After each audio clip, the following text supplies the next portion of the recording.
They say God is silent, but what if He has been speaking all along, and we have simply forgotten how to listen?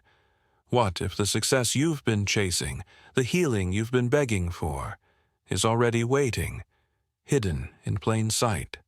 Tonight, we will enter the silence. Tonight, we will remember. There comes a moment, often unnoticed, when the noise of the world softens, and a deeper silence calls out from within. It is not the absence of sound, but a presence, a whisper older than time itself, gently drawing the heart back home. You may have felt it, perhaps in the quiet of the early morning, when the streets are still asleep, or in the hush of a fading sunset when the light slowly surrenders to the night. It is in those sacred spaces between one breath and the next that God invites you, not with thunder or spectacle, but with a silence so full, so living, that it presses gently against your soul. Be still, and know that I am God. He says in Psalm 46:10, not do more, not try harder, but be still. Yet, in this hurried world, being still feels unnatural, even uncomfortable. We are trained to act, to strive, to prove our worth. Stillness feels like surrender, and it is. But it is not the surrender of defeat. It is the surrender of the prodigal son falling into the arms of a father who never stopped waiting. From the view of psychology, silence is not just the absence of noise. It is a space where the mind repairs, where the nervous system resets, where buried wounds rise to be healed. Clinical studies show that even a few minutes of true stillness each day can lower cortisol levels, enhance cognitive function, and restore emotional balance. But there is a healing even deeper still, a healing of the spirit. There is a story told of a young man who sought God with desperate longing. Tired of empty rituals and hollow words, he withdrew into the wilderness, hoping to find something real. Days passed. His prayers grew fewer, his thoughts quieter, until one night, beneath a sky heavy with stars, he heard nothing but the beating of his own heart, and realized it was enough. For within that silence, he was no longer searching for God. He was with God. This is where the true journey begins, not in doing more, but in allowing yourself to be found. God is not distant. He is not hidden behind walls of achievement or merit. He is near, nearer than your breath, nearer than your thoughts. It is not the noise outside that keeps us from Him. It is the noise within. The greatest successes in this life are not the rewards of endless striving, but the natural fruit of a heart aligned with its source. When you return to the silence where God dwells, you return to yourself, to the you that was known and loved before the foundations of the world. Do not be afraid of the stillness. It will not swallow you. It will carry you. Let your heart grow quiet. Let the questions fall away. Let the striving cease. In that sacred stillness, listen, not with your ears, but with the deepest part of your being. For even now, God is speaking. Even now, He is calling you by name. Before we continue, make sure to like and subscribe. It really helps us a lot. Thank you. When the heart grows still, and the soul surrenders its restless noise, something extraordinary begins to happen. At first, it feels like emptiness, a vast, aching space where once there was constant motion. Yet if you linger there, if you do not turn away, that emptiness becomes the fertile soil of revelation. God does not shout over the clamor of the world. He does not compete with the noise we create. Instead, He speaks in whispers, in sighs too deep for words. As it was with young Samuel, lying in the quiet darkness of the temple, when he first heard the voice calling his name, softly, persistently, waiting for him to answer. Speak, Lord, for your servant is listening. 1 Samuel 3:10. So, too, must we listen. Not with anxious ears, straining for a sound, but with the deep silence of the Spirit, a silence that says, Here I am ready. There is a truth, ancient and yet forever new. God's voice is most clearly heard not when we are desperate, not when we are frantic, but when we are surrendered, when we cease demanding and simply become open. Modern psychology confirms what the scriptures have long revealed. Studies show that in states of deep stillness, when the brain enters into quiet, receptive rhythms, creativity blossoms, compassion expands, and insights arise that seem to come from beyond the mind's own resources. Some call it intuition, some call it flow, but those who know the voice of the shepherd call it by its true name, revelation. There is a sacred weight to the silence of God. It does not oppress, it frees. It peels away our illusions, our defenses, until only the essential remains. And in that essential place, where we stand naked and unafraid before our Creator, we hear the truths we were born to live. One such truth is this: you are not abandoned, you are not forgotten, you are not lost. There is a story of a woman who, after years of heartbreak and silence, stood one evening in the hush of an empty church. She had no more prayers to offer, no more demands, only the raw, open ache of a soul longing for home. And there, in the quiet, a simple knowing arose within her. It was not a voice she heard with her ears, but with her heart, a knowing that said, "I have never left you." That moment did not erase all her pain, nor did it solve every problem overnight, but it changed her forever. For once, a soul has heard the whisper of God's love in its deepest silence. It can never again be satisfied with the world's noisy substitutes. In Psalm 62, verse 1, the psalmist says, "Truly, my soul finds rest in God. My salvation comes from Him." Rest is not something we earn. It is something we receive in the silent spaces where God reveals Himself. If you find yourself in a season of silence, do not rush to fill it. Do not flee from it, for you are standing on holy ground. Every silence, every pause, every moment of waiting holds within it a seed of revelation. Lean into it. Wait with open hands and an open heart. Trust that what is being whispered in the dark will one day blossom in the light. For the God who spoke the worlds into existence still speaks today, and His voice, though gentle, holds the power to remake your life from the inside out. Listen, He is closer than you think. There comes a moment, often unmarked, when the silence gives birth to something more. It is not merely the absence of noise, nor even the comfort of God's presence, but a sudden, breathtaking clarity, a glimpse into the deep structure of reality itself. Success, true success, is not what the world has taught you. It is not the frantic reaching, the desperate clawing, the endless striving that leaves the soul dry and the heart weary. No, true success is the natural unfolding of a life rooted in the divine. It is the inevitable fruit of abiding in the one who is life itself. Jesus spoke plainly. Therefore I tell you, whatever you ask for in prayer, believe that you have received it, and it will be yours. Mark 11:24. Not will receive someday, not might if you are worthy enough. Believe that you have received it, and it will manifest. This is the key. The world says, see it first, then believe. God says, believe first, and you will see. The revelation of true success begins with understanding that in the eyes of heaven, your blessing, your breakthrough, your healing are already complete. They exist now, in the unseen, waiting not for God to act, but for your heart to align in faith.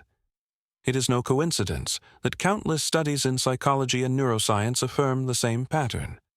Those who visualize their goals as already achieved, who live from a place of inner certainty rather than outer doubt, move more confidently, make wiser decisions, and often achieve what seems impossible to others. Yet even this science is only touching the edges of an ancient truth. Faith is not a trick of the mind. It is the native language of the Spirit. There is a story, whispered from generation to generation, about a man who dreamed of a great vineyard. Though he had no land, no money, and no support, he walked each day as if the vineyard were already his. He spoke of it. He planned for it. He thanked God daily for it. Years passed, seasons changed, and people mocked him. But one spring morning, the first tendrils of new vines broke through the earth on a plot of land he had been given, land he had once only seen in the secret chambers of his heart. It was not by force that he succeeded, but by faithful surrender to a vision already planted within him by God. So too with you. The dreams that echo in the quiet of your soul are not accidents. They are invitations, calls to step into the unseen and trust that what God has whispered is already as real as the ground beneath your feet. In Hebrews 11:1 it is written, "Now faith is confidence in what we hope for, and assurance about what we do not see." True success flows from this place. It is not earned, it is revealed through the eyes of faith. Understand this: when you believe, not as a desperate wish, but as a quiet certainty, your entire being begins to align with the promise. Your actions, your words, your very presence start to move in rhythm with what has already been given. It is no longer a question of if it will happen, but simply when. There is no striving left. Only the steady, faithful walking towards what already is. When you grasp this revelation, life changes. You are no longer tossed about by circumstances or paralyzed by appearances. You become anchored in a deeper reality, the reality that God's promises are yes and amen. This is the secret, hidden in plain sight. And once you see it, you cannot unsee it. You are called not merely to seek success, but to reveal it. Not merely to ask, but to receive. Not merely to hope, but to believe. The vineyard is already growing. The blessing is already given. The victory is already won. All that remains is to walk forward, eyes fixed not on the shifting sands of the visible world, but on the unwavering certainty of the one who cannot lie. Believe, and you will see. When the revelation of faith takes root, a deeper calling emerges, a call not just to believe, but to abide, to live not beside God's will, not occasionally brushing against it, but fully within it, as naturally as breathing. Living in God's will is not a heavy burden. It is not the rigid obedience of a fearful servant. It is the joyful surrender of a beloved child, resting in the certainty that every step is guided by a wisdom far greater than our own. Jesus said, "I am the vine. You are the branches. If you remain in me, and I in you, you will bear much fruit. Apart from me, you can do nothing." John 15:5. There is no striving in the life of the branch. It does not force itself to bear fruit. It simply abides, and fruitfulness is inevitable. So it is with you. True union with God's will transforms every part of life. Work ceases to be toil and becomes worship. Relationships cease to be negotiations and become reflections of divine love. Even suffering, though it may still come, loses its bitterness, because you know you do not walk through it alone. There was once a man who, after many years of chasing success on his own terms, found himself empty. He had achieved much in the eyes of the world, but inside he was hollow. One night, in the silence of a small chapel, he prayed a dangerous prayer. "Lord, not my will, but yours be done." It was a prayer without conditions, without bargaining, and it changed everything. Opportunities he could never have orchestrated began to unfold. Old fears lost their power. A new kind of strength, quiet, steady, unshakable, filled his days. His success did not vanish. It was redeemed, repurposed, rooted now in something far deeper than ambition. It bore fruit that nourished not just his own soul, but the lives of those around him. From the perspective of mental health and emotional well-being, surrendering to a higher purpose has been shown to drastically reduce anxiety, depression, and the paralyzing fear of failure. When the weight of being the sole architect of your destiny is lifted, peace rushes in to take its place. The human heart was not made to carry such burdens alone. Living in union with God's will is not about passivity. It is about alignment. It is about listening closely and moving swiftly when the Spirit nudges. It is about trusting when the path is unclear, knowing that the one who called you is faithful to complete what he has begun. Isaiah 30:21 promises, "Whether you turn to the right or to the left, your ears will hear a voice behind you saying, 'This is the way. Walk in it.' This is the life of the one who abides, guided not by fear, but by quiet certainty. Sometimes the road will not make sense. Sometimes obedience will lead you through valleys you would not have chosen. But even there, especially there, God's faithfulness will shine brightest. And over time you will come to see that living in His will is not about restriction, but about release. It is not about losing your dreams, but about discovering their true, eternal form. It is not about forfeiting joy, but about entering into a joy that nothing in this world can take away. You are not called to live by sight alone, nor by your own fragile understanding. You are called to live by trust, to weave every breath, every decision, every dream into the fabric of His perfect unfolding plan. And when you do, you will find a peace that no storm can shatter, a strength that no trial can steal, and a love that no failure can diminish. This is the life you were created for. This is the life that awaits you still. When the soul has surrendered, when it abides in trust, there arises a new kind of prayer, a prayer no longer filled with desperate petitions, but with quiet confidence, a prayer that does not beg for distant miracles, but receives the nearness of God's promises, a prayer that makes the invisible visible. True prayer is not a performance. It is not the endless repeating of words hoping to be heard. It is a union of spirit and truth. It is the moment when the heart agrees with heaven and dares to live as if the word is already fulfilled. Jesus, standing before the tomb of Lazarus, did not cry out in despair. He simply lifted his eyes and said, "Father, I thank you that you have heard me." John 11:41. Even before the stone was rolled away, even before life stirred again in the silent body, he gave thanks, because he knew that what had been spoken in faith was already accomplished in the unseen. So it must be with us. To pray rightly is to see with the eyes of the heart what the eyes of the flesh have not yet beheld. It is to touch, in faith, the healing not yet manifested, the provision not yet visible, the restoration not yet apparent, and to give thanks, as though it were already ours. There was once a woman who prayed for her broken family. Year after year, she spoke not of despair, but of hope.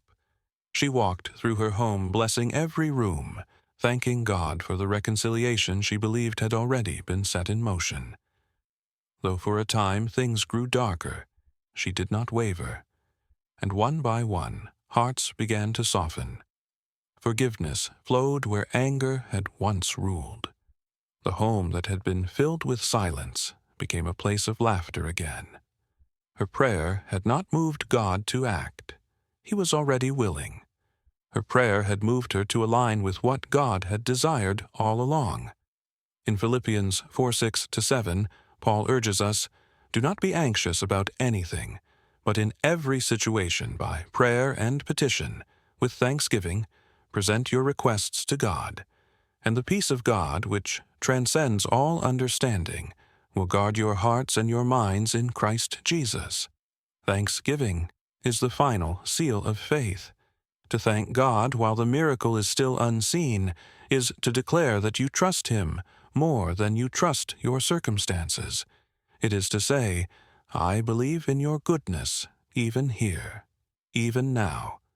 From the view of psychology and wellness, gratitude has been proven to shift the chemistry of the brain, reducing anxiety, lifting depression, enhancing resilience. But gratitude rooted in divine trust does something even greater. It realigns the spirit with the kingdom of heaven. It opens the heart to receive without resistance. Prayer is not about overcoming God's reluctance. It is about laying hold of His willingness. To pray rightly is to become a vessel through which the unseen kingdom flows into the seen world. It is to become, as Christ was, a bridge between heaven and earth. In the quiet moments of prayer, when you close your eyes and see beyond the visible, you are participating in the very creative act of God. For in the beginning, He spoke, and it was. Now, He invites you to speak in agreement with His heart, to call forth life where there is death, to call forth healing where there is brokenness, to call forth hope where there is despair, and to do it not with striving, but with simple, surrendered trust. The Word became flesh once through Christ, but it continues to become flesh every time a heart fully believes, and every time a soul dares to pray, as if the promise is already fulfilled. This is the holy mystery. This is the sacred invitation. And this is the life you were always meant to live.